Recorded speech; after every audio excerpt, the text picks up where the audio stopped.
Por favor.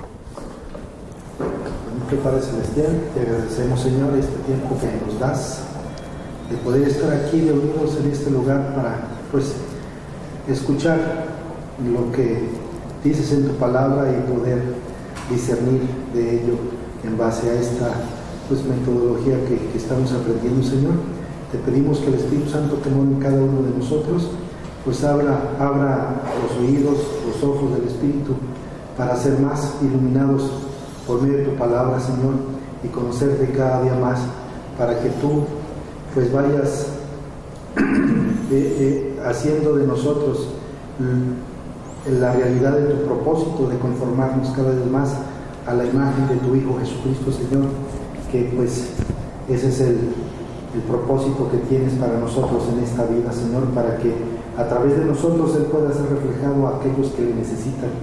No por nosotros, Señor, sino por el fruto del Espíritu Santo que, por fe y por depender en ti, fluye a través de nosotros. Bendito Padre Celestial, en esta mañana, te pedimos que, sea de edificación para cada uno de nosotros y que podamos compartir con nuestros hermanos en las iglesias locales, Señor, en donde nos reunimos para poder también igualmente compartirle esta enseñanza a ellos y que puedan conocer cada vez más. Pedimos, Señor, que apresure los pasos de los que vienen para acá, que puedan llegar a tiempo a escuchar lo que aquí se va a compartir. Todo esto te lo pedimos en el bendito nombre de tu Hijo Jesucristo. Amén. Amén.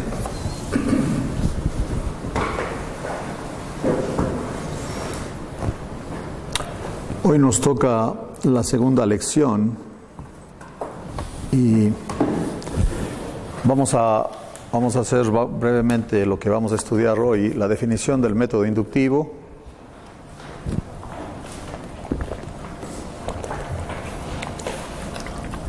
Lo que unos escritores hablan del tema que son conocidos. Vamos a ver el método inductivo en una forma general, los pasos: observar, interpretar y aplicar, y lo que se necesita para el estudio.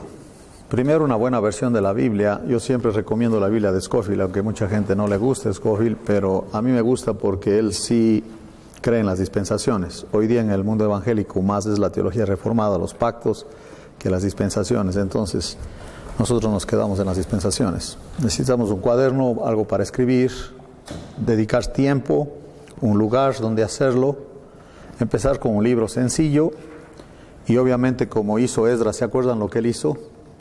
Primerito que hizo, preparó el corazón. ¿Para qué? Para inquirir en la ley de Dios, para obedecerla y luego enseñarla. Qué interesante, ¿no?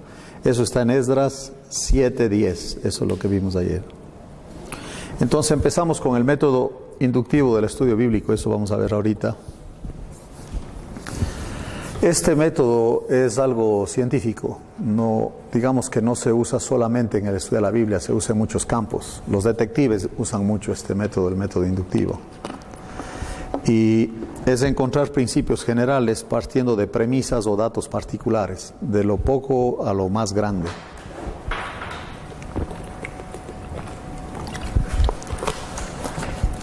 Sí se puede comparar este método con un detective. Se aplica a otras materias y en otros campos de investigación. No es perfecto porque parte del hombre, pero es el que más se acerca en lo que se refiere a indagar las escrituras, a estudiar las escrituras, a investigar, ¿no? Ningún método es perfecto porque acuérdense que el origen de esos métodos es del hombre. Hay unos escritores conocidos o reconocidos que hablan de este método y ahí está Robert Reina. Él dice: hay dos maneras de enfocar el alcance del estudiante de la Biblia. Una es la deducción. Nosotros hemos hablado ya que no es por deducción, ¿verdad? Sino es por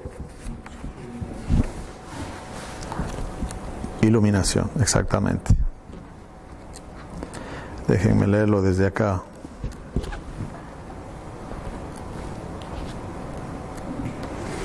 Dice Traina, ¿no?, que parte de generalidades para llegar poco a poco a los particulares. Por su propia naturaleza, este método tiende a ser subjetivo y prejuiciado. Es decir, algo que ya está hecho de antemano, las decisiones del estudiante ya las tomó, nomás está buscando en la Biblia lo que esté de acuerdo con lo que él piensa. Eso no podemos hacer. Prejuiciado, ya saben eso, tiende a producir dictadores más bien que oidores de la Escritura. En vista del carácter objetivo de la literatura de las Escrituras, este enfoque no es adecuado a la Biblia y por ende tampoco es metódico. Por otra parte, su opuesto, la inducción, es objetivo e imparcial, ya que exige que primero uno examine los detalles de las Escrituras en los cuales se basarán luego las conclusiones. Este enfoque tiene una base firme porque, siendo objetivo, corresponde a la naturaleza misma de la Escritura, que es objetiva. Y como consecuencia, produce individuos que escuchan en lugar de hablar. Y la naturaleza de las Escrituras requiere que las escuchemos con oídos atentos. Tenemos entonces que el estudio metódico de la Biblia es inductivo, porque en este caso la inducción es metódica. Si le preguntan al predicador Billy Graham que qué cambiaría él si empezaría otra vez el ministerio de evangelismo que él tenía, y él dijo, estudiaría más y hablaría menos.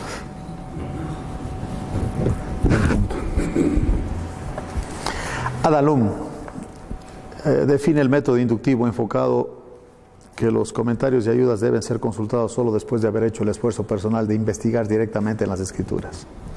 Sí, me gusta ella porque dice, está bien que uses las ayudas, pero primero concéntrate en la Biblia confiando en el Espíritu Santo.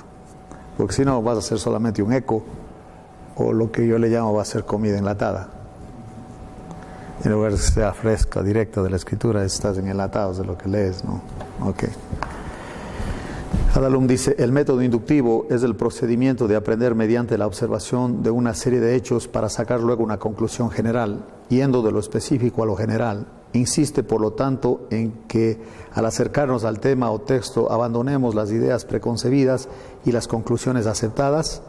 Ello no significa que no podamos consultar ayudas como comentarios, diccionarios, atlas, etc., pero que lo haremos solo después de nuestra propia investigación, o sea, directamente de la Biblia. Hay una diferencia muy marcada entre enlatado y alimento fresco. No dudo que lo que los hombres de experiencia han escrito de sus hallazgos en la Biblia sea de valor, pero su enlatado no sabe igual que cuando el mismo creyente directamente se alimenta de la Biblia. Mi amigo Tim le dice a Miles Stanford, el de las cartas verdes y de los devocionales, le dice, oye, ¿cómo sé que soy espiritual? Y Miles le dice, cuando agarres mis libros, los tires a la basura y te contentes con la Biblia. Así le dijo. Ya no necesitas andamios cuando eres espiritual. Impresionante. ¿Quién es el maestro? Ya lo sabemos nosotros. El Espíritu Santo. Aquí cabe mencionar que hay predicadores tan ocupados que sus mensajes se limitan a hacer ecos de lo que otros han dicho. Que no le ocurra como el predicador novato que se memorizó un sermón de Billy Graham y al final sale y hizo una invitación para que pasaran al frente en cientos cuando solamente habían 50 personas en esa congregación. ¿Qué preferimos, enlatado o comida fresca?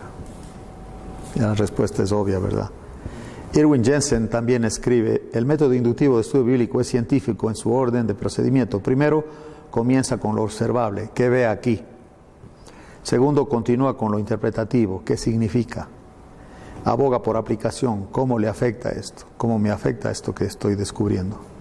Al observar un pasaje de la Escritura, el estudiante es demandado a dejar el pasaje en una soledad momentánea y a verlo o el pasaje más bien, en una soledad momentánea y a verlo con imparcialidad y sin prejuicios.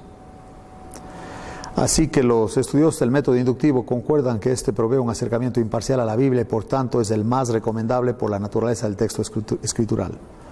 Una vez definido el método, miremos brevemente las partes de la que consta y luego vamos a analizarlo. Entonces, memoricemos esto o recordemos esto. Son 3 los pasos. El primero es observar, ¿no es cierto? Y el tema de observar básicamente es leer buscando lo que significa, ¿no? Porque si uno lee y no sabe lo que significa, ya estamos en un problema. Por ejemplo, constantemente pregunto yo en las congregaciones, ¿qué quiere? Una de las gracias del fruto del Espíritu, y ahí estoy haciendo un punto porque la gente dice los frutos del Espíritu. No, es un fruto que tiene 9 uvas, o sea, como un racimo de 9 uvas que son las gracias del fruto. Porque cuando el Espíritu Santo produce su fruto en singular, todas las 9 están, no es que solamente, si fuera frutos, cada uno es individual. O sea, la persona tiene paz, pero es un enojón. Eso no. O sea, si va a haber frutos, son los 9 juntos. Los dones es diferente. O sea, es un solo don, por lo menos, que tiene un creyente. ¿Sí? Aunque en la llenura del Espíritu pueden estar todos los dones del Espíritu, y el Espíritu puede usar a esa persona en lo que Él necesite, porque Él está gobernando su vida. ¿Entiende? Entonces, el tema es qué significa lo que estoy leyendo, y ahí entra el conocer los significados de las palabras, ¿no? Porque yo les decía, les pregunto de la bondad, por ejemplo, y no saben qué es la bondad. ¿Qué es la bondad? Entonces me dicen los sinónimos, ¿no? Y a alguien se le ocurre y dice, yo he oído de tumores benignos y malignos. Digo, no dijo la benignidad, es otra palabra. La benignidad es otro tema que yo digo, a ver, ¿qué es benignidad en español? ¿Entiende lo que estoy diciendo? Entonces tengo que saber qué significa, porque entonces estoy leyendo correctamente. Tengo que definir la palabra fe, ¿no? Porque me dice un amigo mío, él es neurocirujano, dice, Wilson, ¿qué es la fe? Y yo le digo, interesante, tú ni siquiera sabes cómo preguntar. Lo que tú me estás preguntando realmente es qué creemos nosotros. Es lo que me estás... Porque la fe, obviamente, está la fe salvadora, y luego la fe del caminar cristiano, porque es por fe y para fe. Y cuando le digo a él que lo que tú quieres saber es qué creemos nosotros en los diferentes temas, ¿no?, que nos rodean, qué creemos respecto al aborto, qué creemos en cuanto a las guerras, etcétera, etcétera. Y entonces, sí, exactamente, quiero saber qué creemos. Le digo, ¿quieres la respuesta corta o la respuesta larga? Dice la larga. Entonces le di los 2 tomos de teología de Schaeffer. Y a los 3 meses que lo volví a ver, le dije, ¿cómo te va con ello? Dice, no he pasado del prefacio, porque son 30 páginas. Y muchos términos teológicos que dice, no entiendo nada. La verdad que no entiendo lo que están hablando. O sea, entonces... Cuando uno va a estudiar las doctrinas, por ejemplo, las doctrinas que tenemos que estudiar nosotros son 8 doctrinas, empezando con la doctrina de Dios y terminando con la escatología, que es el tiempo del fin. Y entre ellos está la angeliología, la soteriología, la eclesiología. Entonces, todos esos términos, si uno no sabe a qué se refiere eso, pues entonces no puedo hablar de eso. Pero eso ya es en teología. Las doctrinas están clasificadas. Por eso se llama, hay 2 tipos de teología, la teología sistemática y la teología bíblica. La teología sistemática agrupa todos los versículos que hablan de un tema, y la bíblica, los temas salen de la Biblia, ¿entiendes? Por ejemplo, la condenación sale de Romanos 1, capítulo 1 al capítulo 3. Ahí está la doctrina de la condenación, que va con los paganos, los religiosos y los judíos, o sea, los moralistas y los judíos. Entonces, uno va agrupando todo eso y ya sabe de qué se trata, y entonces la Biblia hace mucho más sentido. Es como un rompecabezas que está armado y que se ven sus partes, ¿no? Eso es lindo, tener un entendimiento de todo el consejo de Dios, como dijo Pablo a los de Éfeso. Y cuando uno lee, entonces lo primero cuando observa es que tengo que saber qué dice, el significado de las palabras. Sí, porque una palabra en el estudio bíblico se llama un término. Un término, como en los tejidos del cuerpo humano, se llaman células. Los términos forman frases. Las frases forman oraciones que debe tener sujeto, verbo y predicado. ¿Se acuerdan de eso de gramática? Que también vamos a ver un poco de eso. Y entonces las oraciones forman segmentos. Los segmentos forman capítulos, y los capítulos forman libros, y los libros están dentro de dispensaciones. Entonces eso ya se va armando, ¿eh? Y uno tiene que ubicarse. Dice, si por ejemplo estoy leyendo Mateo todavía está en la ley, porque Jesucristo no ha muerto, ¿entiende? El último profeta del Antiguo Testamento es Juan el Bautista. Él todavía está en la ley, en el Antiguo Testamento.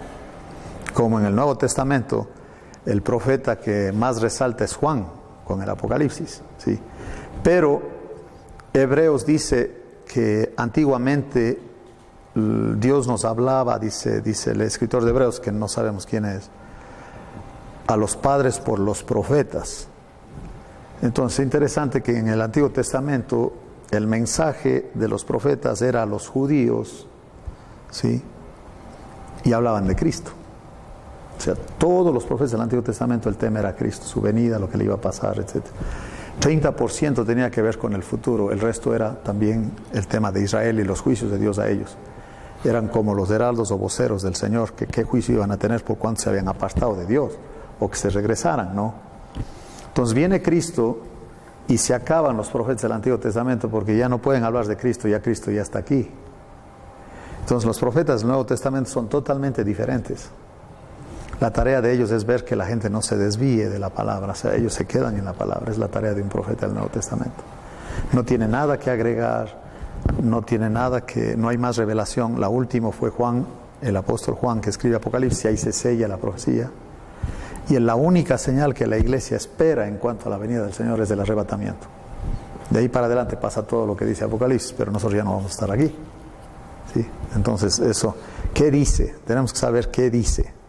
Y ayuda el tener un panorama de la Biblia, o sea, entender muy bien cómo es, dónde estoy ubicado, dónde estoy leyendo, dónde estoy parado y en qué dispensación estoy.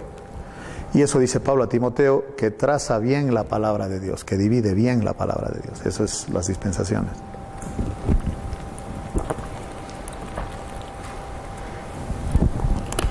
Hay personas que no creen en las dispensaciones, pero el tema es que por lo menos hay dos, Israel y la iglesia.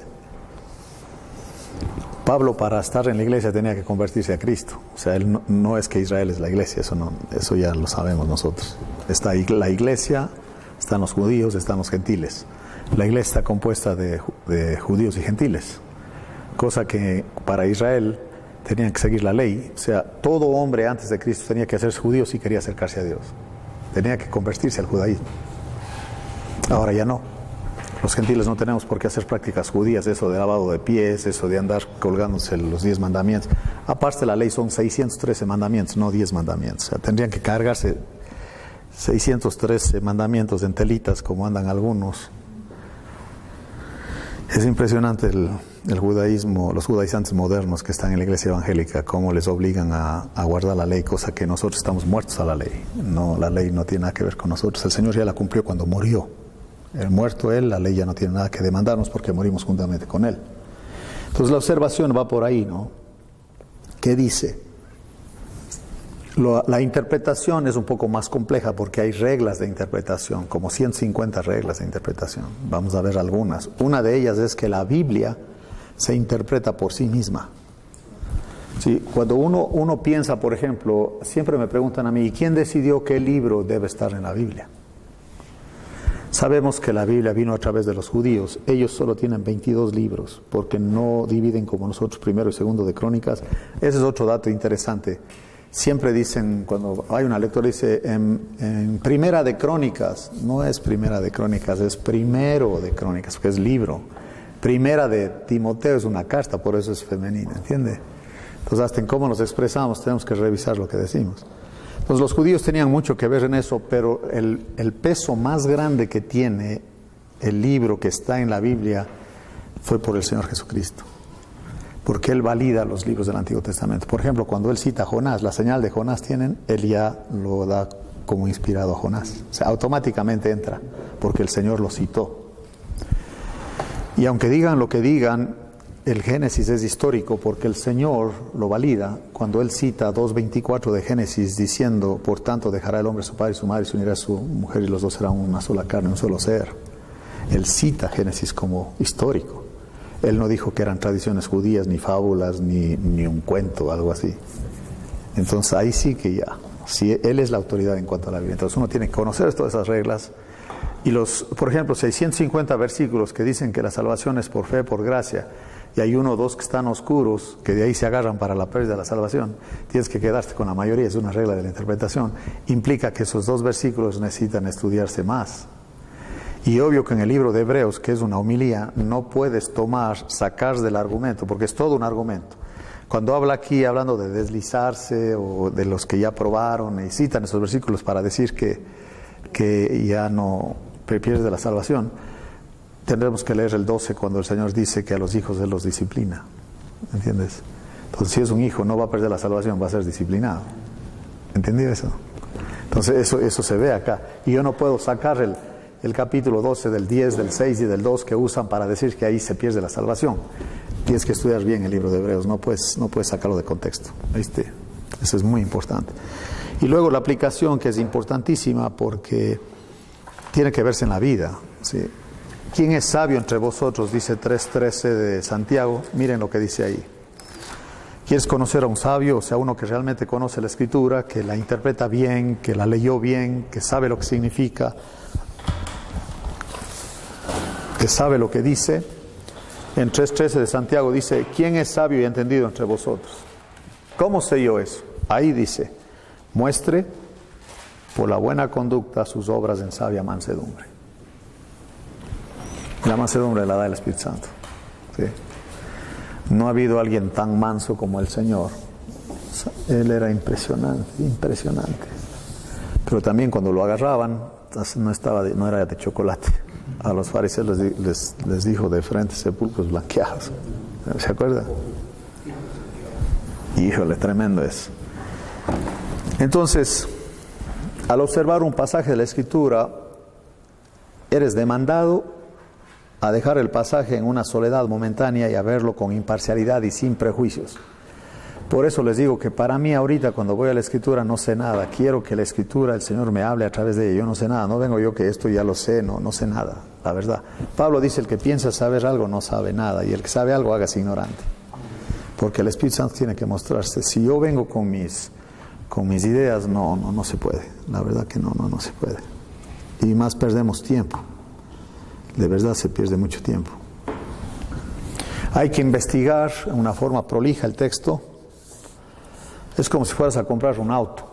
Lo pruebas, lo ves bien, llamas a un mecánico, hablas con tu esposa a ver si le gusta. Se observa bien antes de que cierres el negocio. Esa debe ser la actitud cuando observamos. O sea, tengo que acercarme y leer lo que dice, ¿no? Al ratito hacemos unos ejercicios de eso y se van a dar cuenta qué impresionante es cuando uno realmente observa o lee bien, lee lo que dice. Se puede hacer unas preguntas al pasaje bíblico y buscar las respuestas en el mismo pasaje o en el contexto, que es lo que está antes y después del texto, para encontrar lo que dice. Entonces debes estar alerta y debes estar muy atento. El significado es la palabra de interpretar, o sea, ¿qué significa esto? Y ahí están los principios que el Señor nos enseña, ¿no? Porque la Biblia está llena de principios. Entonces, ¿qué significa? Esa es la pregunta clave que hacemos nosotros al interpretar. Esto ya es más allá de lo que dice, es lo que significa lo que dice. Ahí están los principios valiosos que los vamos a usar como parte de nuestra vida, de que son las convicciones de nuestra vida. Esos principios nos guían en todo nuestro actuar, en nuestro proceder. Una cosa es hablar de algo, otra cosa es entender eso. ¿Sí? Y aquí hay un punto importantísimo que tengo que agregar. Una persona que sabe, que entiende, no discute. Se necesita 2 onzas para que haya una discusión. Porque el que sabe no discute. O sea, ¿por qué tengo que discutir con este que no sabe? No voy a discutir. Si fuera otro que sí sabe, entonces hay discusión porque vamos a tener que validar las convicciones. Pero si no sabe, ¿cómo va a discutir con uno que no sabe? O sea, eso le decía yo a un médico que él es intensivista. O sea, está cuando la gente está muriendo. O sea, él está encargado de los pacientes que agonizan, ¿no? Y él quería discutir la vida conmigo. Entonces yo le digo, mira, yo no voy a discutir contigo de lo que tú haces y tú tienes que respetar al que sabe. O sea, tú piensas que sabes, pero mira, estás usando este término que dijiste, para ti significa otra cosa, eso no quiere decir que no estás mal. Y no lo acepta. Sí, es que hoy día hay tantos pastores en la iglesia evangélica que le agarraron al pastorado como una chamba. O sea, es una chamba, ¿no? Porque ven que hay dinero en la canasta, entonces dicen, no, pues ya la hice. Y la verdad hablan tontería y media. O sea, sacan los pasajes de contexto, ni siquiera se preocupan de estudiar, o leen un libro, ni siquiera entendieron lo que escribió el fulano que escribió el libro y lo repiten mal, etcétera, ¿no? Y yo los estoy oyendo y eso sí hablan bonito porque la gente llora y se emociona, ¿no? Sí hablan bien bonito, pero no va a ningún lado. Tenemos que hacer preguntas al pasaje. Eso es muy importante. Ahora, en el interpretar, cuando uno está interpretando bien las Escrituras, el comentario que uno hace dice, por eso dijo eso en el otro versículo.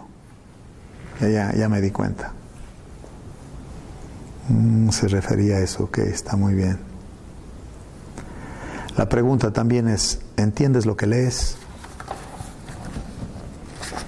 Hemos dicho nosotros a nuestros hijos, o he dicho a mi esposa, ¿sí me entiendes, verdad? ¿Me entiendes? ¿Sí entendiste lo que te dije? Porque uno está diciendo una cosa y el otro le entiende otra. ¿Sí? Es como hace un ratito que tú me dijiste de una cuadra de la iglesia, yo estaba buscando y no había encontrado una iglesia, porque yo pensé que él me estaba hablando de una iglesia católica. Pero él me estaba hablando de la casa aquí, ¿no? Que ya en mi concepto ya no lo veo yo como una iglesia, sino un local, ¿entiendes? Pero ahí fue un problema de comunicación. Y yo me voy para abajo buscando la iglesia y nunca la hallé, porque estaba yo mal, ¿me entiendes? Entonces, si me entendiste, si estamos comunicando, o sea, lo que te dije, ¿sabes lo que te dije? No, porque uno puede usar un término, pero el otro lo entiende diferente. ¿Sí? Por ejemplo, en Argentina tú nunca vas a decirle a alguien que vas a lavar los trastes, porque ahí sí que dijiste una barbaridad, o sea, no vas a hacer eso.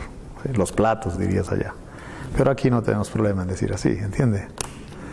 La misma palabra significa una cosa muy diferente en otros lugares, entonces tienes que tener cuidado. Cuando empezaba como predicador yo tuve que hacer eso, o sea, tuve que escribir los sermones palabra por palabra y estar seguro que no estoy usando una palabra que ahí es ofensiva. Porque me pasó muchas veces eso, que yo dije una palabra y todos se reían. Y yo no sabía por qué, porque dije, yo no hice ningún chiste.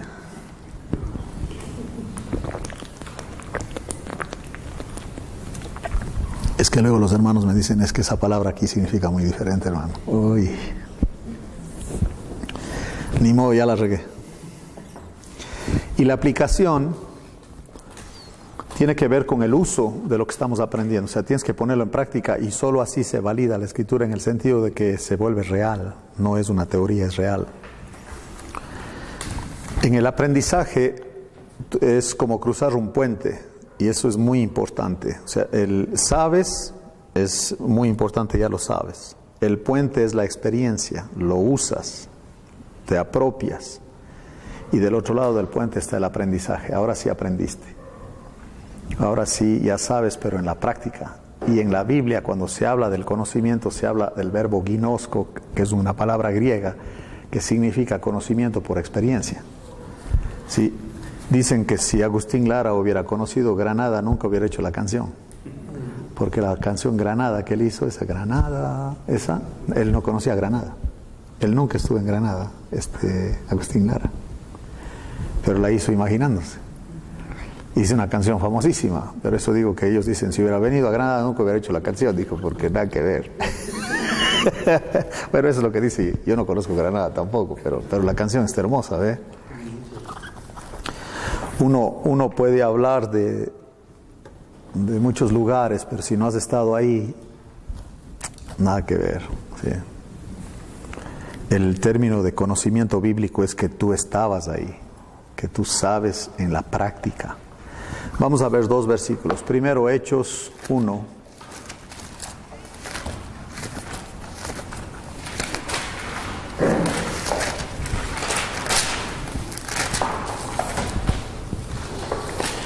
Dice, en el primer tratado, oh Teófilo, hablé acerca de las cosas que Jesús comenzó a hacer y a enseñar.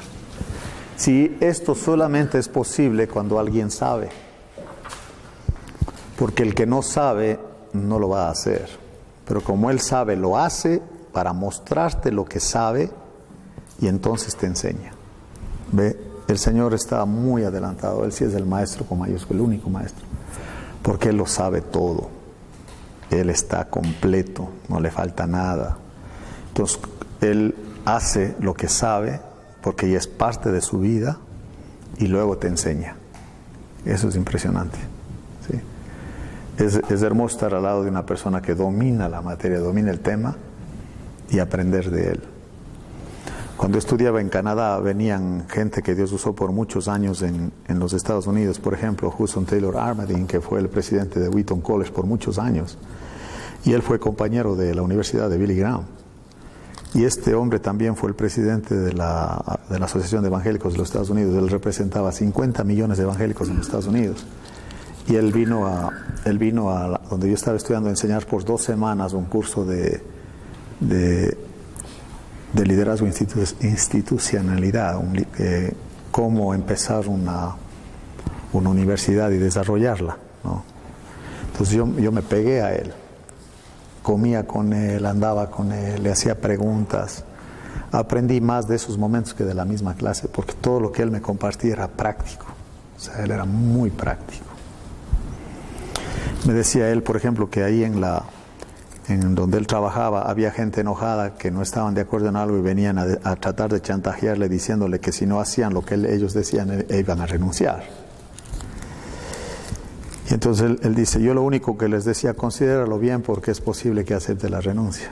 Y ya no le fastidiaban más, ¿entiendes? Pero él, si alguien venía así, realmente le aceptaba la renuncia, o sea, no iba a aceptar chantajes. Y él, una de las cosas que me acuerdo que me dijo, él dijo, al principio, lo primerito que tienes que hacer, Wilson, es pasar tiempo con el Señor. Yo sé que vas a estar muy ocupado, como yo estoy muy ocupado, pero tengo que pasar tiempo con el Señor. Entonces él llegaba a la oficina, digamos que a las 8, y abría las puertas a las 10, porque las 2 horas se la pasaba con el Señor. Y también dijo, tienes que pasar tiempo con tu familia. Nada de esas comidas o cenas de negocio, eso déjalo aparte. Que estés cada día en la casa con los hijos y que coman como familia, eso los hijos recuerdan mucho. Eso fue impresionante. Cosas tan sencillas, pero que hacen una diferencia tremenda, ¿no? De un hombre que estaba metido tanto en el liderazgo. Sí, eso es la aplicación, no es solo la teoría. Y el Señor lo hacía y luego lo enseñaba. Eso es muy importante. ¿Aplica lo que dice un líder no nace así? Exactamente. En Romanos 12, miren, por ejemplo, en Romanos 12,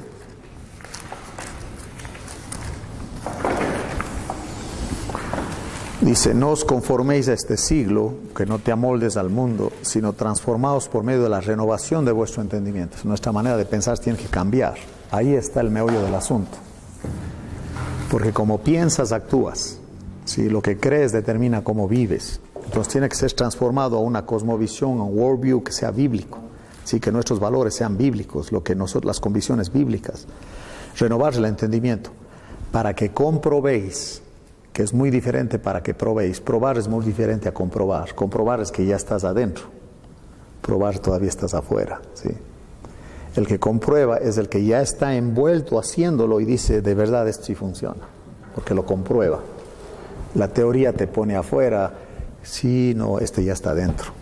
Y dice entonces que realmente estés disfrutando la voluntad de Dios, obviamente, ¿no? ¿Cuál sea la buena voluntad de Dios? Agradable y perfecta. Qué interesante que el concepto regular de los evangélicos es que la voluntad de Dios siempre es desagradable. Me decía un muchacho cuando yo le decía, confía en el Señor, porque quería una esposa, digo, confía que el Señor te dé una esposa. No, dijo, primero él se tarda mucho, segundo, ¿qué si me da una fea?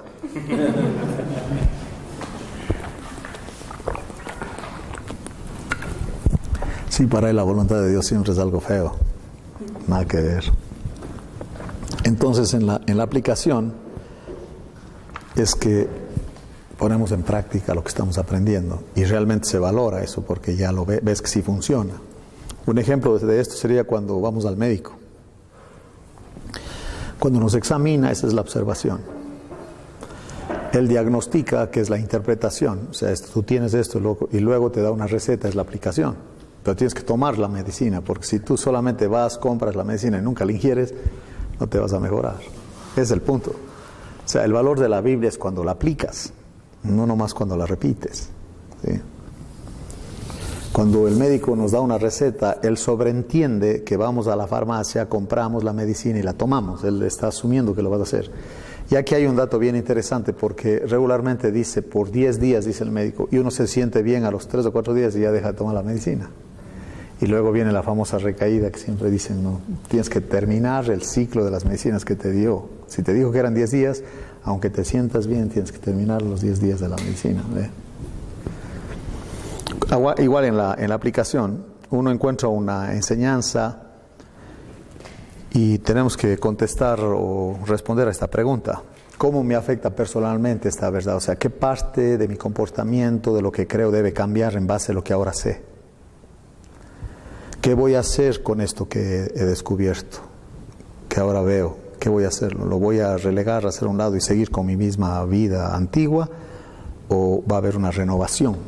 Pablo siempre habla de la transformación, de la renovación. En Efesios, por ejemplo, en el 4, y todo eso empieza en la mente. Entonces, si la persona no está estudiando la Biblia, no va a haber ninguna renovación. No va a haber renovación. Lo que vamos a tener solamente religiosos, legalistas.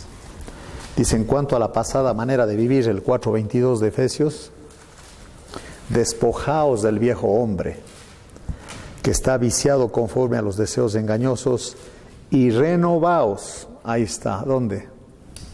En el espíritu de vuestra mente, vestíos del nuevo hombre creado según Dios, en la justicia y santidad de la verdad. Y entonces ahí viene lo práctico, Ese cambiar el entendimiento es a través de la observación y la interpretación. Y luego viene lo práctico, porque dice, desechando la mentira, hablad verdad cada uno con su prójimo. Somos miembros los unos a los otros, airaos pero no pequéis, no se ponga el sol sobre vuestro enojo, ni deis lugar al diablo. El que robaba ya no robe, sino trabaje haciendo con sus manos lo que es bueno para que tenga que compartir con el que padece necesidad. Imagínense que alguien que roba una casa regresa y lo ven y llaman a la policía y dicen, no vine a robarles, vine a devolverles lo que les robé, no vine a ayudarles, no vine a quitarles nada. Qué diferente, ¿no? Eso sí es un cambio social. Solo Dios puede hacer un cambio social de verdad. ¿Ve? Sí.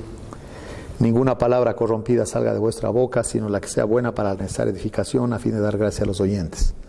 Entonces eso afecta directamente al comportamiento. Colosenses también dice eso, vamos a ver ahí.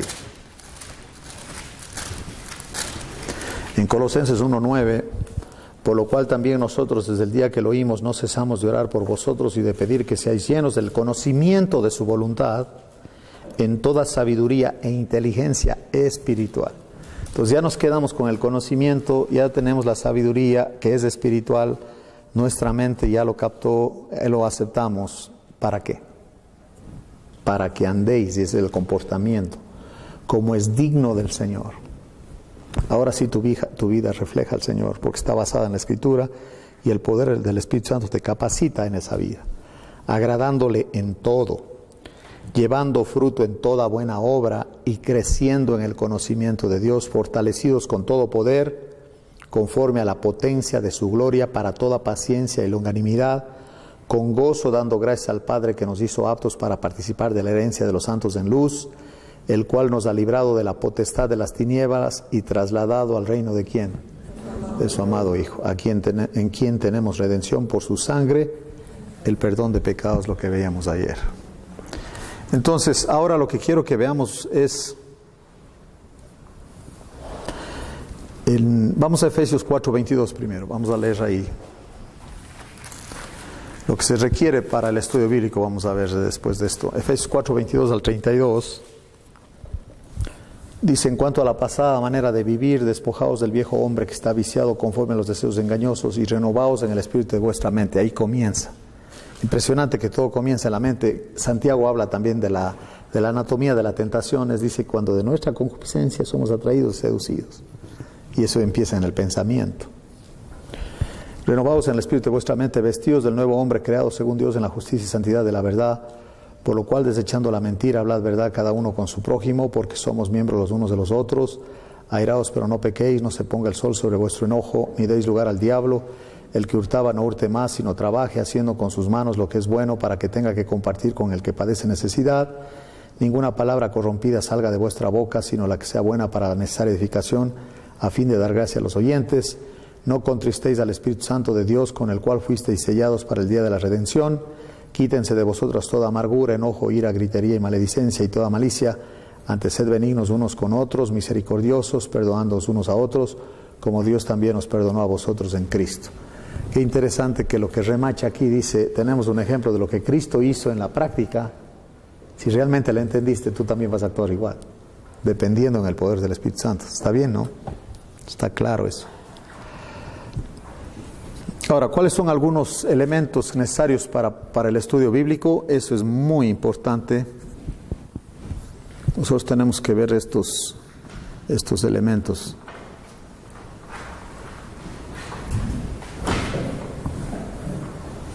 Necesitamos una buena versión de la Biblia. Ese dato es muy importante porque la Biblia, quiero que vean ustedes al principio de la Biblia, en las primeras páginas, vamos a mirar ahí. Si muchas personas no saben esto, y hoy vamos a poder ayudarles con esto. En la primera página dice aquí versión Reina Valera 1960. No sé qué dice la Biblia de ustedes, pero debe decir, la palabra versión es una traducción. El Antiguo Testamento fue escrito en hebreo y arameo. En el libro de Daniel hay unos trozos en arameo. Y en el Nuevo Testamento está escrito en griego koiné, que es una lengua muerta. Ahorita ya no hay ese idioma. El griego moderno es diferente.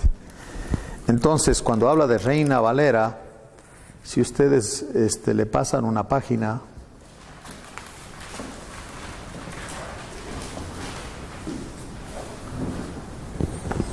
dice aquí que, por ejemplo, en la mía dice que esta fue una edición del 2001, imprimieron estas Biblias. Pero dice, esta es una Biblia Scofield, que la primera fue en 1967, imagínense. Pero la Biblia se va, digamos que la que nosotros tenemos en el español, pero se va a 1909, 1917, 1937, 1941 por Oxford University Press. Imprimieron la Biblia en este formato, que no es una versión. La versión, esta es una Biblia anotada, se llama, o sea, tiene anotaciones o explicaciones o comentarios. Pero eso empezó en 1909. Ahora, la versión que yo tengo fue revisada en 1960, pero fue escrita mucho antes por Casiodoro Reina, y Cipriano de Valera la revisó, por eso se llama Reina Valera, ¿no? Ellos fueron los que tradujeron la Biblia, pero hubo revisiones. Hay una de 1909 y nosotros tenemos la de 1960, que son revisiones. Hay otra que fue hecha en 1975 y hay otra de 1994. Pero ya todos hemos aceptado la de 1960. O sea, si ya hay algunos cambios, como que ya no aceptan, ¿sí? Entonces esta es la que nosotros usamos, la de 1960, a pesar de que tiene todavía una forma antigua de decir las cosas. Y en algunas de esas palabras que nosotros ya no usamos, tenemos que buscar en un diccionario sinónimos para entender lo que está diciendo. Entonces necesitamos una buena traducción. Esa traducción del Nuevo Mundo que usan los testigos de Jehová, tira a la basura, porque no es buena traducción, no es buena, no sirve para nada. Y hay otras, por ejemplo, la versión internacional, la nueva versión internacional, ellos se tomaron la atribución de quitar algunos versículos porque no está en todos los manuscritos, que no tenemos los originales, solamente tenemos copias, pero las copias son exactas porque los escribas contaban las letras de cada línea, etcétera. Eso es impresionante, enterarse cómo hacían ellos las copias, ¿no? Y obvio que hay algunos manuscritos que no tienen unos versículos y ellos no los ponen, y eso, por eso. Y el lenguaje sí es moderno, pero uno tiene que tener cuidado en eso, ¿no? Que hay versículos que no están, que están en la Valera, pero que no están en la versión internacional.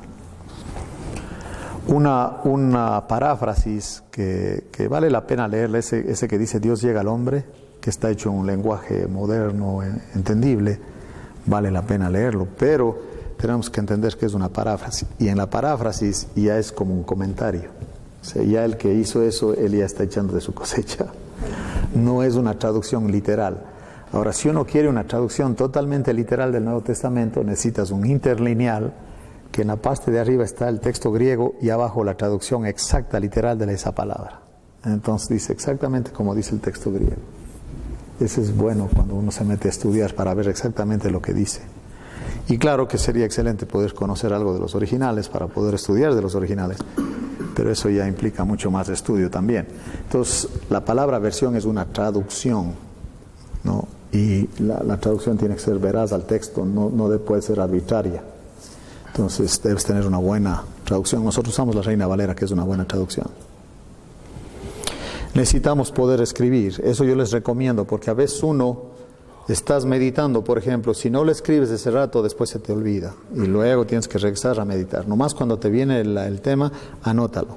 Tienes que escribir, porque estás descubriendo muchas cosas nuevas, anótalos. Aunque te parezca muy sencillo lo que descubriste, no importa, anótalo.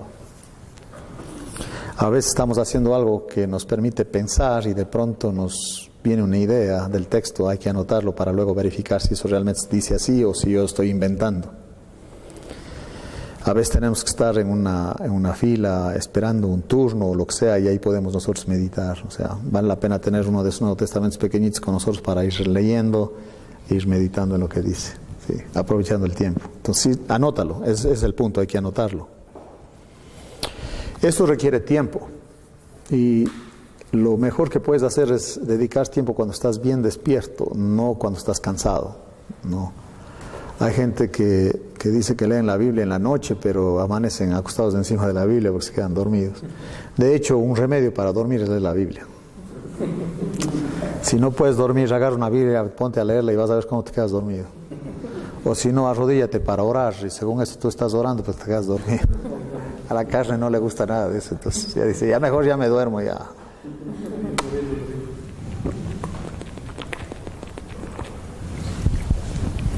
Alguien no me creía y se agarró a leer la Biblia cuando no podía dormir, se quedó dormido. Es que es impresionante, pero así es. Si no eres disciplinado, o sea, si no lo haces personalmente, es bueno unirte con alguien, con otros amigos, hermanos, para hacerlo juntos. Si no tienes la disciplina para hacerlo tú mismo. El problema es que uno dice, bueno, ya al rato lo hago, pasan 20 años y al rato lo hago, y nunca lo hizo, y nunca creció el hermanito.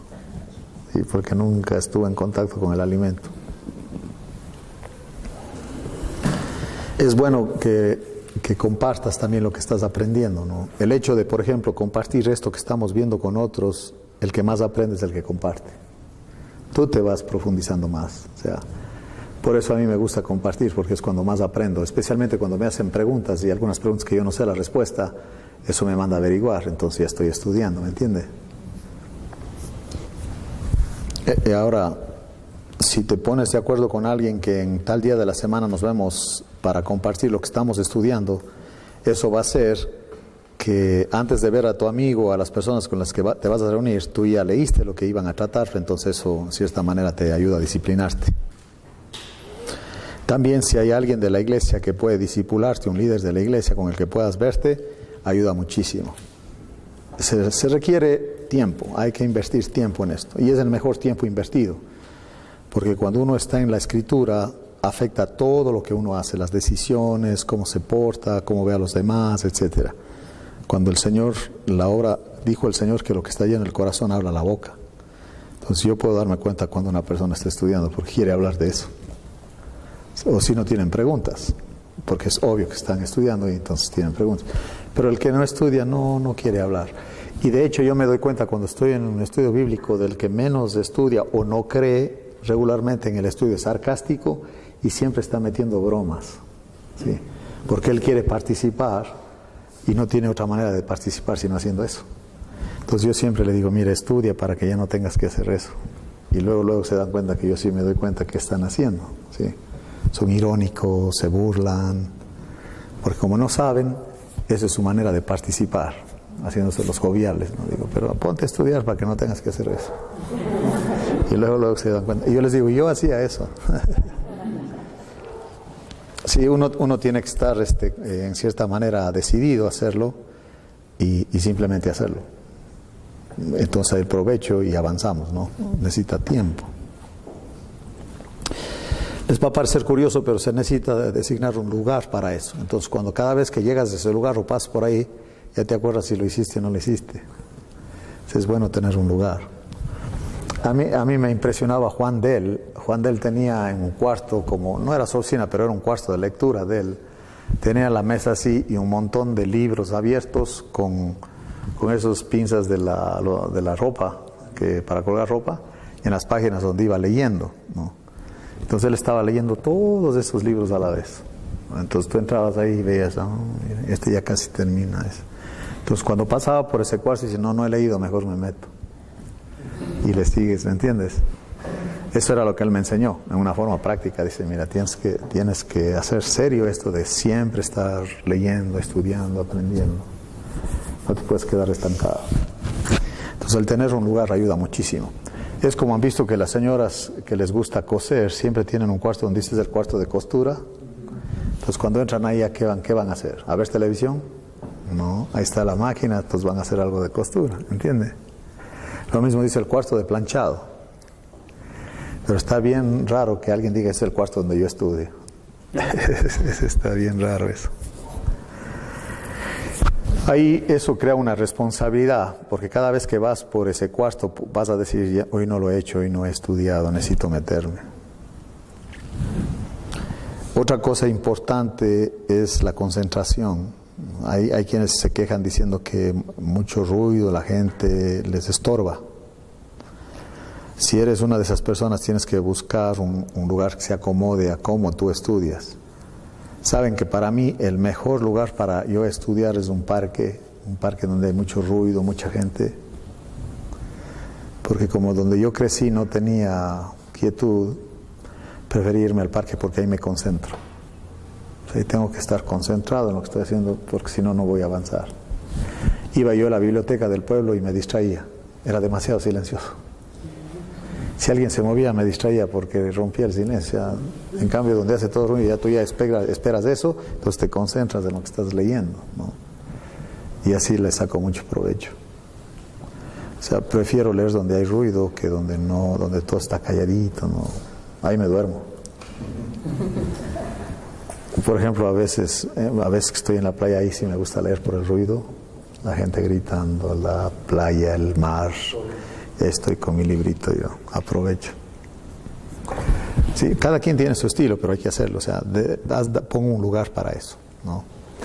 Y la recomendación más práctica es que empieces con un libro sencillo. Juan, por ejemplo, los evangelios. Después de Juan, Lucas, después Marcos y al final Mateo. Sí, porque Mateo está dirigido a los judíos.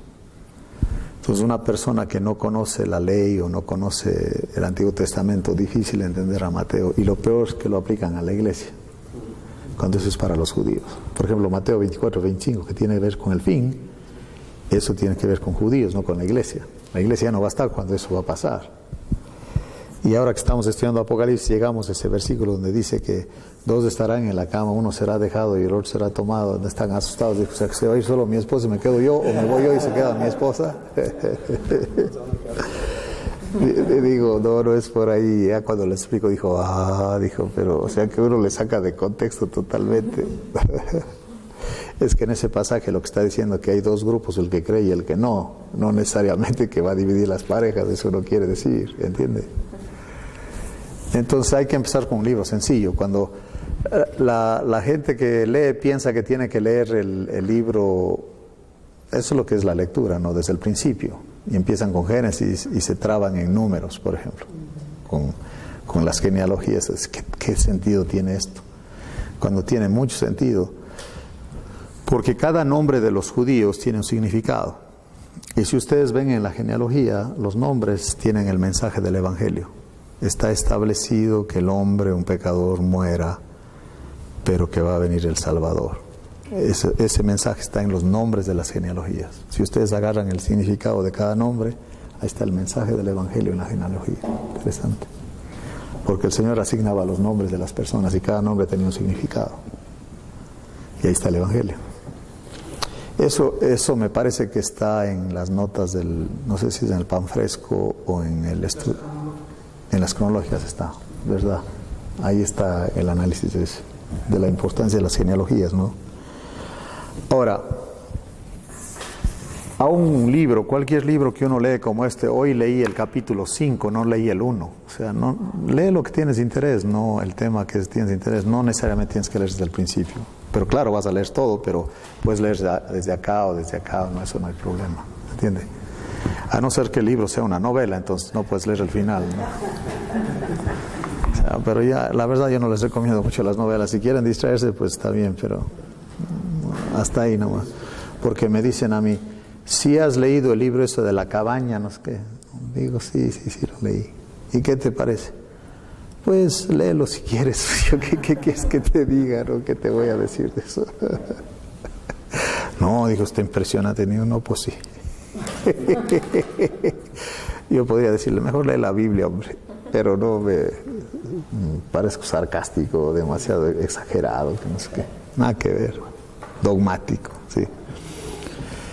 Torrey, vamos a ver lo que dice él. Me gusta Torrey.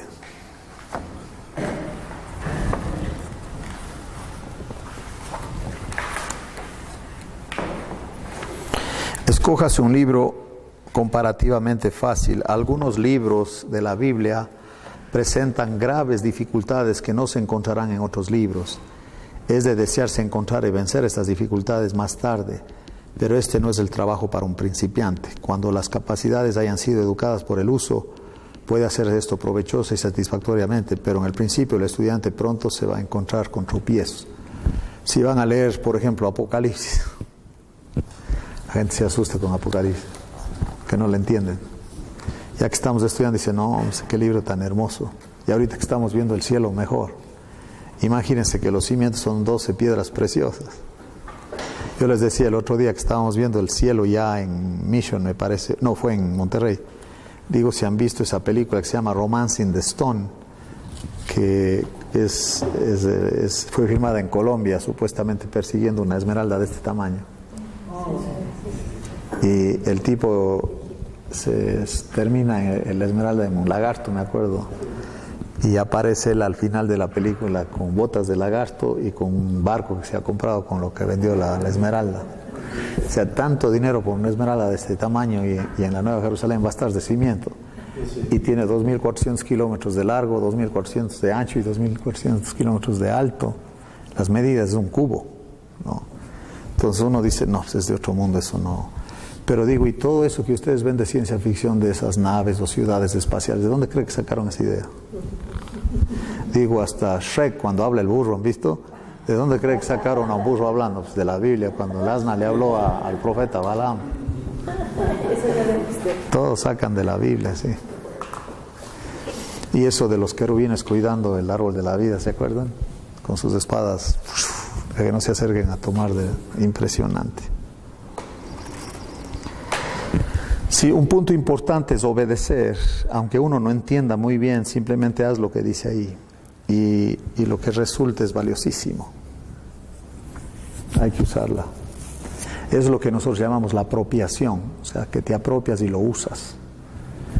Cuando uno tiene una casa nueva, no sirve hasta que no estés viviendo ahí. ¿Sí? El arquitecto te puede mostrar ahora el plano de la casa, hasta en 3 dimensiones en un video de cómo se va a ver, y una foto de la casa te puede hacer cómo va a quedar, te puede hacer una maqueta, pero ahí no puedes vivir. Hasta que no se ha construido y esté terminado y te metas y duermas ahí y vivas ahí, vas a decir, qué casa tan hermosa. Es lo mismo con la escritura, puedes tener todos los conceptos en las dimensiones que tú quieras, entenderlo muy bien, pero hasta que no lo has vivido no vas a poder decir, esto realmente es hermoso y esto sí funciona. ¿Sí? Y esa es la clave del estudio bíblico. El estudio bíblico, si no lo aplicas, si no te apropias, si no lo disfrutas, fue solamente un ejercicio del alma, un ejercicio almático. Y no, Dios está interesado mucho más que eso, ¿no? Aquí tengo lo que dice Watchman Nee, escribe él diciendo, el chino de la vida cristiana normal.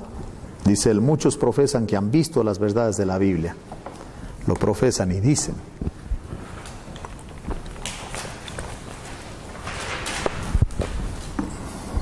Aunque solo pueden verlas los que quieren hacer la voluntad de Dios.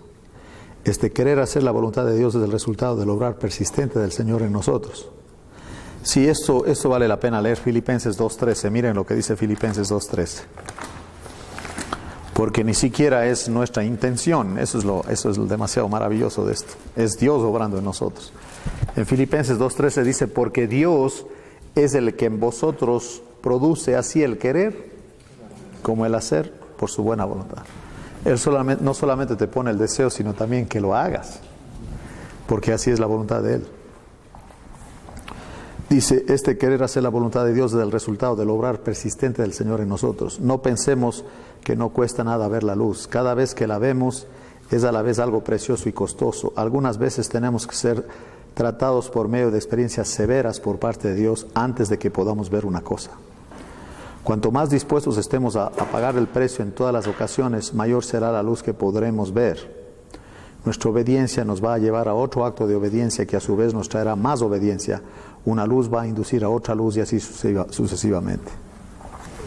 Sí, una cosa es decir, escuchen esto, una cosa es decir, Dios me libró de la prueba. Otra cosa es decir, Dios estuvo conmigo en la prueba. Ahí es cuando uno aprende. Sí, porque si te libró, pues no viste, no. Miren conmigo, solo de pensar en el Señor Jesucristo en Hebreos, si estos versículos están ahí, pero no los vemos, muchas veces los pasamos por alto. Pero miren lo que dice en Hebreos capítulo 2 y el versículo 10. Porque convenía a aquel por cuya causa son todas las cosas y por quien todas las cosas subsisten, que habiendo de llevar muchos hijos a la gloria, perfeccionase por aflicciones al autor de la salvación de ellos. Ahora viene la pregunta, dice, oye, espérame, si Él es perfecto, ¿cómo que lo va a perfeccionar? ¿Sí? Él es perfecto en lo que Él es, pero ahora Dios quiere que sea perfecto como hombre, y eso tiene que vivirlo. Por eso el que intercede por nosotros, nuestro sacerdote, es suficiente capaz, porque Él padeció en todo y nos entiende en todo. Cuando alguien me dice a mí, Dios no entiende mi sufrimiento, yo digo, quédate mirando a la cruz un rato y vas a ver si te entiende. ¿Sí? Y cuando estoy yo al lado de moribundos, por ejemplo, ¿no? Yo puedo decirle con la verdad, no te preocupes, Dios está en control, tú no te vas hasta que Dios no diga. ¿A poco? Digo, es verdad, yo no debo estar aquí. Y ya les explico lo que me pasó. ¿Ves la diferencia? Porque luego alguien que está mal se acerca otro a decirle, no, pues confía en el Señor. Y dice, ¿y tú has vivido esto? Dijo, pues no, entonces ¿qué sabes? No sabes nada, no me digas nada. Al Señor Jesucristo fue perfeccionado, dice aquí, en el sentido de la práctica. O sea, Él sí experimentó. Él no te va a decir, no, pues es que, ¿y tú viviste eso? No, pues sí. Yo nunca hice pecado y morí, aunque nunca, ni merecía nada de eso, pero igual morí. Es que no hay otro como Él. O sea, no es posible rechazarle porque es que es el único que nos entiende. O sea, no hay otro que nos ame tanto, que Él no debía pasar por lo que pasó, semejante sufrimiento, nomás para que nosotros estemos libres y que podamos ser de la familia de Dios. O sea, eso es demasiado maravilloso eso. Jamás inventaría algo así un hombre, eso solo Dios puede hacerlo. Y lo que dice aquí, dice, perfeccionarse por aflicciones. O sea, que él sí sabe, no es que es teoría, Él sí vivió eso. Eso es la perfeccionarlo, pero en la práctica, ¿entiende? Y miren también en el 5:8. Y aunque era hijo, ¿sí?, por lo que padeció, ¿qué dice? Aprendió la obediencia. A ver, espérame, ¿cómo que aprendió la obediencia? Otra vez es en la práctica. Sí, el Señor tiene ahí como una historia, una parábola, de que el papá le dice a dos hijos el que haga algo. El uno dijo, no, sí lo voy a hacer. Y el otro dijo, no lo voy a hacer. El que dijo que sí lo va a hacer no lo hizo, y el que dijo que no lo iba a hacer sí lo hizo. Qué interesante, ¿no? Él metiendo a los judíos y a los gentiles ahí en esta historia. Sí, el punto es, ¿le crees? Si le crees vas a caminar sobre las aguas. Si no le crees no vas a hacer nada. Y si no le crees te vas a hundir. O sea, uno puede estar bien, pero te desenfocas. Eso le pasó a Pedro, ¿se acuerdan? Hay la anécdota de un acróbata italiano en las cataratas del Niágara, que él se cruza en una cuerda floja, ¿no? Con una silla se sienta ahí y hace todo su espectáculo encima de las cataratas del Niágara. Y en un momento del espectáculo dice, ¿ustedes creen que puedo yo cargar a alguien y cruzar aquí la cuerda con alguien en mis hombros? Y todos le aplauden que sí. Y entonces dice el que venga uno, y todos se desaparecieron. O sea, todos corrieron. Dijo, mira, creen y no creen. ¿Sí? No, sí señor, que no es que... Y a la hora de los trancazos, nada, no hay nadie. Entonces eso es muy importante, ¿no? Que no es solamente bla bla, tiene que ser eso parte de nuestra vida. Ahora,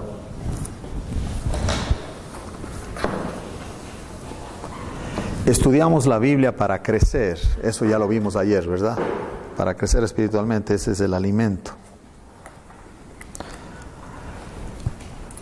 Hay algunas sugerencias que quiero ver aquí.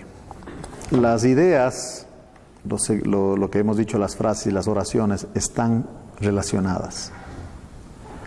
No podemos sacar el texto del contexto. Por ejemplo, Filipenses 4:13 dice, todo lo puedo en Cristo que me fortalece. ¿A qué se refiere? ¿Han leído el contexto? Es a lo financiero.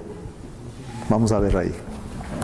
Pues mucha gente saca eso del contexto. Yo no puedo tirarme de un piso, séptimo piso, diciendo todo lo puedo en Cristo que me fortalece, porque me voy a dar un trancazo y me voy a morir, ¿me entiende? En Filipenses 4:13 dice, desde el 10, desde el contexto, son los versículos antes y después del versículo que estoy citando, ¿no? Y dice, en gran manera me gocé en el Señor, de que ya al fin habéis revivido vuestro cuidado de mí, de lo cual también estabais solícitos, pero os faltaba la oportunidad. 4:11 de Filipenses. No lo digo porque tenga escasez, pues he aprendido a contentarme, cualquiera sea mi situación. Sé vivir humildemente y sé tener abundancia en todo, y por todo estoy enseñado, así para estar saciado como para tener hambre, así para tener abundancia como para padecer necesidad. Y ahí dice él, todo lo puedo en Cristo que me fortalece. Pero el contexto es vivir en abundancia y vivir en escasez. No le saques del contexto.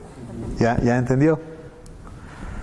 Entonces no puedes decir ese versículo, estás nervioso, o un muchacho que me dice a mí, oye pastor, ora por mí, mañana tengo un examen que es muy importante, y le digo, ¿y estudiaste? Dice, no me dio tiempo. No voy a orar por ti, estás loco, ¿qué te pasa? O sea, ¿qué quieres, que el Señor te dé el conocimiento así de la nada o qué?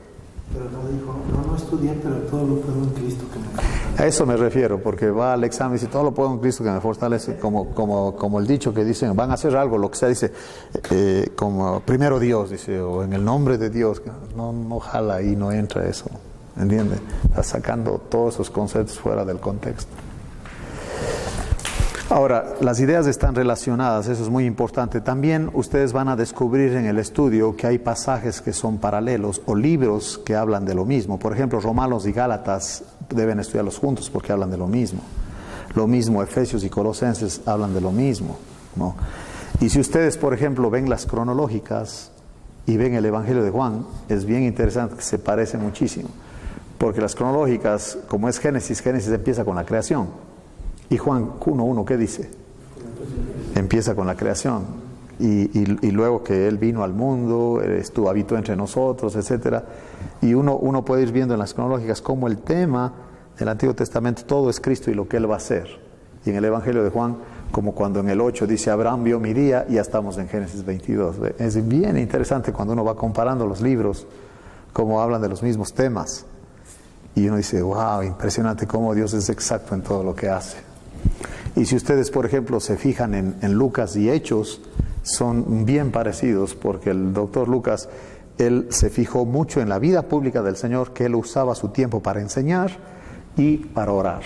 Y entonces, eso se ve en el libro de los Hechos. Los discípulos dijeron, nosotros nos vamos a dedicar al ministerio de la palabra y de la oración. Y buscan quien se haga cargo de las mesas. ¿Se acuerdan? Eso es exactamente lo que el Señor hizo, porque Él tiene ahí 19 parábolas que no tienen los otros evangelios, por ejemplo.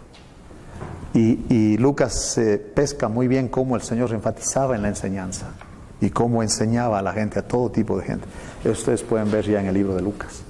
Y en el libro de los Hechos, cuando se propaga el evangelio, ahí van a ver cómo oraban, el tema de lo que Pablo enseñaba, aunque realmente Hechos es un libro histórico y de ahí no salen doctrinas. Esa es una regla de interpretación. De un libro histórico es como el método literario es prosa, es una narración como histórico, ¿no es cierto? Entonces ahí no hay doctrinas, simplemente es un periodo de transición, algo así. Y ahí se están juntas dos dispensaciones, la ley y la gracia están entrelazadas. Si ustedes ven el sermón de Pedro, parece que están oyendo a Juan, porque él dice, bautícese en el nombre de Jesús para perdón de pecados, y así recibiréis el don del Espíritu Santo. Eso no pasó con Pedro y Cornelio, que él estaba hablando y de pronto empezaron a hablar en otros idiomas y recibieron al Espíritu Santo, y sin que él haga ninguna invitación ni nada. Y Pedro ni siquiera quería ir, porque él les dice, ustedes saben cuán abominable es que un judío vaya a juntarse con un gentil, pero a mí Dios me dijo que no llame común a lo que él ha limpiado. Entonces, impresionante, él tenía que cambiar su teología también. Entonces, todo eso uno va aprendiendo y se relacionan las ideas. Eso es muy importante, ¿no? Que tenemos que ver el contexto. También hay que tomar nota de cómo el escritor arregló el material. Eso es impresionante. ¿Por qué? Porque si ustedes ven los sinópticos, que son Mateo, Marcos y Lucas, que son parecidos, cada quien, como tiene en mente un lector, selecciona el material que pone en el Evangelio. Y Juan, como fue escrito a todo el mundo, es diferente que los otros, ¿sí? Mateo, por ejemplo, él está escribiendo a judíos. Y por eso, si ustedes ven la genealogía de Jesús en Mateo, empieza desde Abraham, porque Abraham es el papá de los judíos. Lucas escribe a los griegos, y por eso la enseñanza, porque los griegos valoraban mucho la filosofía y la sabiduría, ¿me entiende? Y la genealogía es desde Adán, porque también están incluidos todas las otras naciones, no solo los judíos. Y Marcos escribe a los romanos. Por eso, cuando ustedes ven el material que selecciona, se ve mucho a Jesús con su autoridad, ejerciendo su autoridad sobre la naturaleza, demonios, etc. Sí, en mi nombre echarán fuera demonios, etcétera, etcétera. Interesante cómo Marcos, él está escribiendo a romanos y tiene en mente ese tipo de lectores, y por eso selecciona el material que él va a poner ahí. Hay un libro que se llama Los Sinópticos, en donde se compara todo. Y es impresionante porque son pasajes paralelos, se llama. Entonces, por ejemplo, la historia del ciego que se llama Bartimeo, hijo de Timeo, ¿se acuerdan? Cuando uno ya ve todos los evangelios de que hablan de lo mismo, ahí tienes toda la historia en realmente lo que pasó. Y es impresionante eso. O sea, los detalles que ayudan muchísimo para entender qué estaba pasando, ¿no? Entonces, la relación eso y ver cómo está puesto el material es importante. Por ejemplo, el libro de Juan fue escrito para refutar a los gnósticos, porque el libro de Juan tiene un propósito de mostrar que Jesucristo es el Hijo de Dios, que es Dios, y que creyendo en Él tengas vida eterna, dice 20:30. Es el propósito del libro. Dice no hay muchas cosas que Jesús hizo y enseñó que no están en este libro, que no se podría poner todo, dice Juan, ¿me entiendes? Entonces quiere decir que él seleccionó lo que iba a poner ahí. Y eso también es muy importante, ¿no? Tenemos que descubrir eso, y se hace muy amena la lectura. Eso, uno va descubriendo muchas cosas y dice, wow, qué impresionante esto. También hay relaciones implícitas entre las ideas que presenta. Eso quiere decir que lo que dice implica algo, ¿no? Por ejemplo, cuando Pablo dice a los corintios que nuestro cuerpo es templo del Espíritu Santo, ¿qué implica eso en cuanto al cuerpo? Que tienes que cuidarlo, ¿no es cierto? Entonces, yo me acuerdo que a Spurgeon leí una vez que había otro pastor que le criticaba porque Spurgeon fumaba, ¿no? Y Spurgeon era un azote, era tremendo ese cuate. Le dice al que le estaba criticando que por fumaba, dice, ¿y tú por qué estás gordo? Tú estás peor que yo, le dijo. Así le dijo. Estaba tremendo ese Spurgeon. Miren, estaba en un auditorio, estaba leyendo que estaba en un auditorio y la gente estaba así, estaban con calor y estaban así. Dice a los que andaban con él, porque estaba en otra ciudad, no estaba en el Tabernáculo Metropolitano de Londres, les dijo que aventaran piedras y rompieran los vidrios de las ventanas para que entre aire y ventile. Y dijo, ya, y después mandan a arreglar eso. Pero lo que tengo que decir es tan importante que necesito que se concentre. Así de loco eres. Y sí rompieron los vidrios para que entre aire, para que la gente ya dejara de estar así con calor. Increíble, ¿no? Increíble eres. Estaba en el tabernáculo y era invierno y la gente que llegaba tarde, claro que sacaba su abrigo y todo, y la gente se daba vuelta a ver quién llegaba. Y desde el púlpito, acuérdense que en ese tiempo no había micrófono. El predicador tenía que tener una vozarrón para poder que le oigan, o sea, con un micrófono integrado básicamente. Hoy día ya hasta le regulan la voz y le hacen bonita la voz, eso no hay problema. Y se dio cuenta de que la gente se daba vuelta, ¿no? Y dice, al próximo que entre yo les describo lo que hacen para que no volteen. Y efectivamente, entra alguien, dice, acaba de sacarse el sombrero, tiene un abrigo negro, ya lo colgó el bastón, y ya va caminando, ya se sentó, ¿podemos seguir? Y todos así asustados con el predicador. Y cuando había moscas en el auditorio decía, mensajeros del diablo, decía las moscas, porque le distraía a la gente. O sea, está tremendo. Que no tomaran atención, es que era difícil que la gente le oyera, no podía haber ningún ruido, porque si no, no oían la voz de él, no había micrófono, y el auditorio había miles de gentes. O sea, ¿cómo le van a oír si hay ruido, si hay distracción? Ni con micrófono ni siquiera toman atención a veces. Impresionante. Cuando estábamos en el concierto de Mijares, ya me di cuenta yo por qué en las iglesias pentecostales ponen a todo volumen. Yo casi no le podía ir al tipo de tanto volumen que tenía, el cuarto era muy pequeño para tanto volumen. Pero eso yo he visto en las iglesias pentecostales, ponen el equipo a todo volumen. Y los grupos musicales invitados ya se dieron cuenta que ellos llevan su propio equipo y tienen el volumen aquí, porque si el que controla allá no le da la gana, les baja el volumen, ¿me entiende? Entonces ellos quieren tener el control del volumen y le suben a toda. Digo, ahora ya entiendo por qué. Uno puede salir con dolor de cabeza de esas reuniones, del ruido que le meten los bajos y todo, a todo lo que da. En una iglesia evangélica allá donde yo vivo, el que dirigía era muy mañoso, diría yo, porque si no le gustaba a alguien del coro, le decía al de arriba que a este le corte el volumen y no se le oía. Qué tremendo, ¿no? Qué tremendo. Entonces es muy importante por qué él arregló el material de esa manera. Es que piensen un momentito, ¿no? Por ejemplo, Pablo escribe a los Corintios, y con los Corintios él dice que son niños. Es muy diferente la carta a los Efesios, ¿no es cierto? Imagínense a los Gálatas, en todas las cartas él da un saludo y todo. A los Gálatas va derechito, dijo Gálatas insensatos, está tremendo, o sea, él estaba como molesto con ellos. Imagínense ustedes que la carta de Gálatas llegaría a la de Filipenses, donde les da gracias por la ofrenda y todo, como que no encaja, ¿me entiende? O sea, él pensando a quién va la carta es lo que escribe, entonces uno tiene que descubrir eso. Y entonces cuando ustedes estudian Gálatas y ven lo histórico de qué tipo de gente vivía en Galacia, se van a sorprender que eran soldados jubilados. Había muchos soldados jubilados. Y por eso cuando él dice, ustedes, estoy tan sorprendido, dijo, es increíble lo que ustedes han hecho, que tan pronto se han alejado. El término griego alejado ahí no es alejado, sino es desertado. Y él a propósito usa esa palabra, porque a un soldado le puedes decir todo, pero que sea desertor. Eso está terrible, es peor que insultarle a la mamá, a un soldado decirle que es desertor, ¿entiendes? Y él usa ese término desertor. Pero no puede perder la salvación, porque a un desertor, ¿qué le hacen? El ejército, ¿qué hace con un desertor? Dice, no, ya se fue, no, hombre, ya no importa. No, lo van a buscar, ¿sí o no? Y exactamente, va a la cárcel por desertor, ¿no es cierto? Y por eso él usa el término, sabiendo lo que significa, sabiendo el auditorio que había un montón de soldados ahí romanos en Galacia que asistían a la iglesia, y dijo, usted bola de desertor. No, pues ya se la baña, Pablo, ¿cómo nos va a decir desertores a nosotros? Dijo, pues están actuando como desertores. Sí, entonces él escoge las palabras, eso es muy importante. Les digo que hay relaciones implícitas. También hay que examinar con cuidado los conectivos y conjunciones. Les doy un ejemplo, miren. Por ejemplo, en Romanos, eso lo vamos a ver más adelante, pero en Romanos 12, el libro de Romanos está dividido en la posición y en la conducta. Entonces, hasta el 8 es la posición. El 9 al 11 es un paréntesis para explicar de Israel. Entonces, por ejemplo, cuando alguien lee, dice Romanos 10, todo aquel que invocar el nombre del Señor será salvo.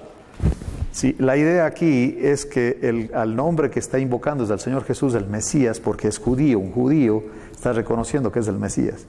Ahora, cuando uno que no tiene ninguna base bíblica clama al Señor, ¿a cuál Señor está clamando? ¿Entiende? O sea, no puedo aplicarle eso a los gentiles. Aquí sí que un gentil clame al Señor será salvo, quiere decir que le acepta como el Mesías, porque él espera un Mesías. Pero un gentil que no tiene ni la menor idea de quién es el Señor, etcétera, que clame al Señor, pero ¿a quién está clamando?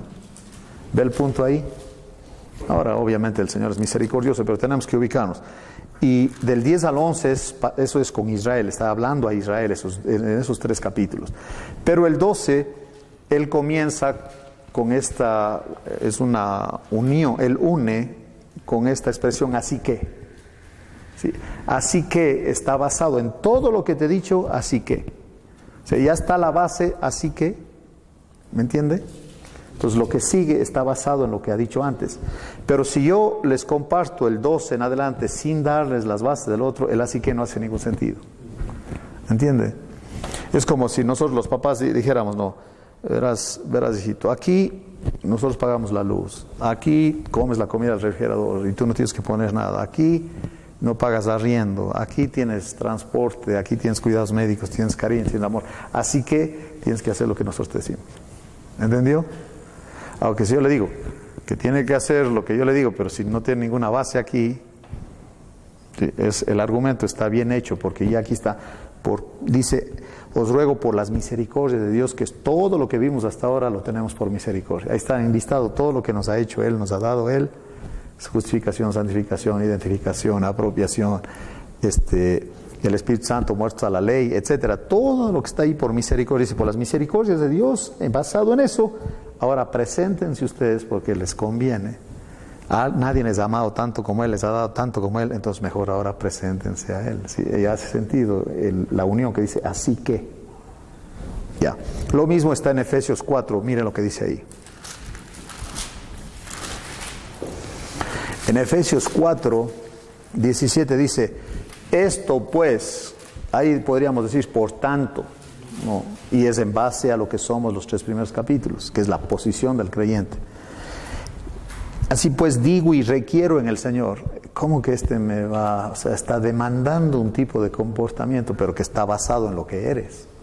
Si no le das las bases del sentarse, como dice los primeros 3 capítulos de Efesios, y le mandas a que se comporte sin la base, legalismo. Ahí está.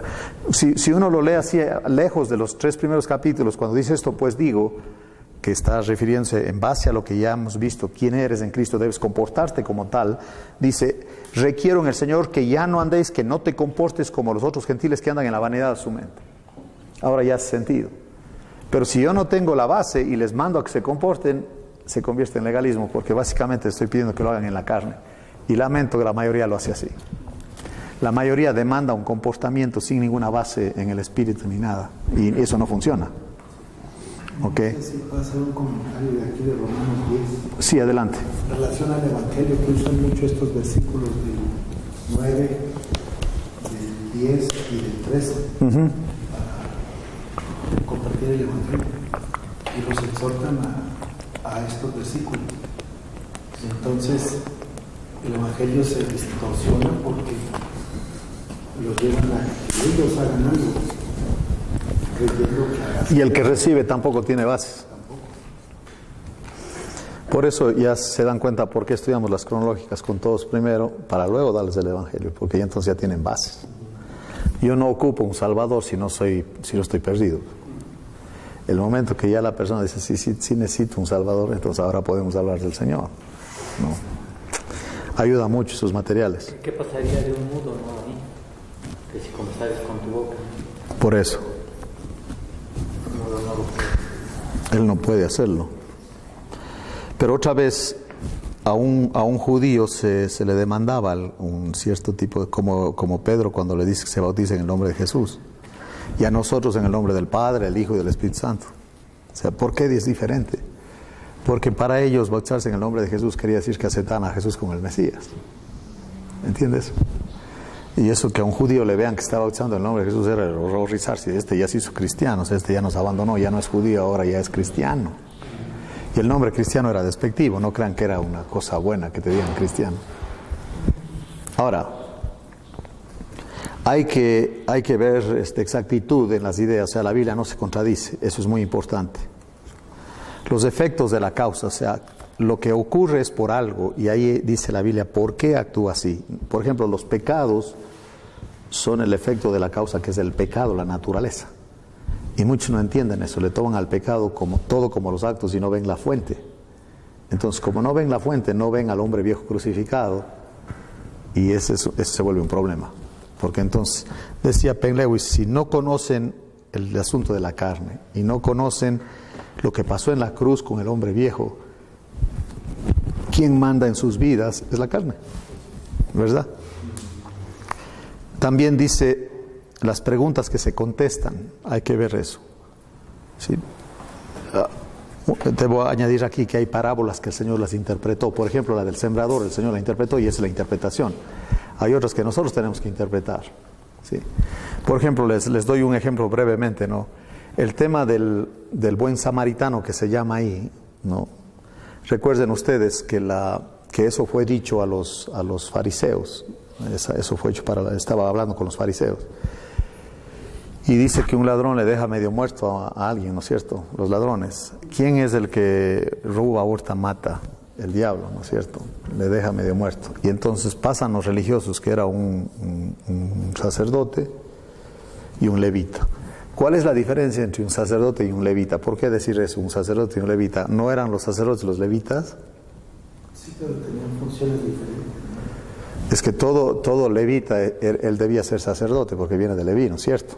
Pero el punto es aquí que este sacerdote está ejerciendo el sacerdocio y este levita ni siquiera está ejerciendo el sacerdocio, está apartado. Pero es levita que debería estar haciendo su trabajo, pero no lo está haciendo. Aunque está de sacerdote, le saca la vuelta. El otro le saca la vuelta. O sea, la religión no les ayuda en nada. Al moribundo le dejan igual. Pero viene un samaritano que es odiado. Eso es lo tremendo que estamos diciendo. ¿Por qué mete un samaritano en esa historia? Si los samaritanos nosotros los odiamos, ¿por qué mete a un odiado ahí? Es que al Señor lo odiaban y el samaritano hace el papel de Jesús ahí, ¿me entiende? Porque le unge con aceite y vino, ¿se acuerdan? La sangre y el espíritu, y paga para que le atiendan. La redención pagó con su sangre. Y entonces le dice, ¿quién es el prójimo? Dice el que actuó con misericordia. ¿Quién actuó con misericordia ahí en la parábola esa? Y el samaritano representa a Jesús. Entonces nuestro prójimo es Jesús. Y eso no lo vemos nosotros. Siempre estamos pensando en el prójimo como a otra persona. Pero ahí, en esa parábola, el prójimo es Jesús. Y amar a tu prójimo como a ti mismo es amar a Jesús como a ti mismo. Y ya cambió totalmente nuestra manera de ver las cosas. ¿Viste? Dice, ve y tú y haz lo mismo. Y él hace como que exactamente. O sea, necesitas el Espíritu Santo para hacer lo que el Señor hizo. Y ahí el samaritano representa a Jesucristo.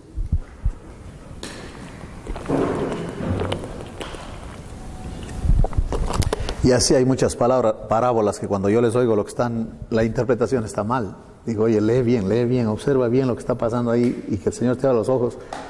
No es lo que tú estás diciendo. Ahora, también hay que ver las necesidades y el remedio que el Señor da. El propósito de Dios a través de los medios, o sea, cómo Él usa muchas cosas para que una persona venga a Él. Nabucodonosor y su quebrantamiento para que después Él reconozca que el Dios de Israel es Dios, por ejemplo. Es un ejemplo, ¿no? ¿Podría mencionarse ahí a Juan 3 a Nicodemo? Claro. ¿Él iba reconociendo una necesidad? Bueno, cuando observas Nicodemo, básicamente lo que él quería es que Jesús le diera el secreto de por qué es un rabí así, tan buen rabí. Eso era todo lo que Nicodemo quería. Porque el tema de él no es espiritual, es totalmente terreno. Y cuando se acerca a Jesús le dice, rabí, nosotros sabemos que tú has venido de Dios, porque nadie puede hacer las obras que hace si Dios no está con él. Se le está totalmente hablando con otro rabí terreno, que Dios le ayuda y Dios le está dando ciertos poderes o algo así. Pero él no lo ve como Dios. Por eso Jesús le dice que el que no naciere de nuevo no puede ver el reino de Dios. Así empieza. La idea ahí es que como no puede ver el reino de Dios, tampoco puede ver al rey del reino. Él está hablando con el rey del reino y le dice colega. No, el Señor le bajó por un tubo, dijo, ¿sabes qué? Yo no soy tu colega, básicamente eso es lo que le dijo. No me vengas hablando a mí de colega. ¿Cuál colega si yo soy el rey? ¿Entiendes eso? Entonces uno observa, no hombre, este Nicodemo estaba totalmente terreno, porque luego el Señor le dice que tienes que nacer de nuevo. Le dice, ¿acaso voy a entrar en el vientre de mi madre y nacer? No. Y luego el Señor dice, el que no naciere de agua y de espíritu no puede entrar en el reino de los cielos. Sí, Nicodemo ni siquiera puede ver el reino de los cielos, ni al rey del reino, menos entrar ahí si ni siquiera sabe del reino, ¿entiendes? Entonces es un argumento del Señor que es bien interesante, que en el 12 le dice, si yo te digo cosas terrenas y no me crees, ¿para qué te digo las celestiales? Él tiró la línea, como diciendo, Nicodemo, tú estás totalmente en un plano terreno, pero te doy una quebrada. Dijo, ¿te acuerdas de Moisés que levantó el asta? Nomás con verlo era todo. Y eso exactamente pasó con Nicodemo, porque él estaba ahí cuando bajaron el cuerpo. Y obviamente asumimos, no es por cierto, que él de ese rato dijo, wow, él es el. Y siempre me dicen a mí, ¿por qué poner una serpiente en el asta si la serpiente representa al diablo? Digo, porque ahí venció al diablo el Señor. ¿Se acuerdan? Y lo curioso es que los médicos tienen ese símbolo. ¿Han visto del asta con la culebra? Los médicos tomaron eso como su símbolo. Como diciendo que miramos a ellos y se cura la gente, ¿no? Bueno, yo tengo que darle créditos a los médicos. El Señor sí los usa, la verdad. El Señor los usa. Ahora, Podemos estudiar la Biblia como si miramos a un árbol. Si un árbol, la Biblia, las bases o raíces, Antiguo y Nuevo Testamento, el tronco, cada libro, las ramas, cada capítulo, las hojas, los versículos. La Biblia está compuesta de 66 libros, pero es una unidad. Cuando entendemos el método inductivo, podemos pasar a contestar la pregunta: ¿cómo se estudia un libro de la Biblia? ¿Cómo estudiamos un libro?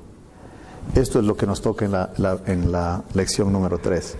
Ahí tienen los ejercicios de la lección número 12 que hay que hacerlos. Son 10 ejercicios y tienen hasta el sábado hoy jueves, hasta la otra semana tienen para hacerlo, ¿ok?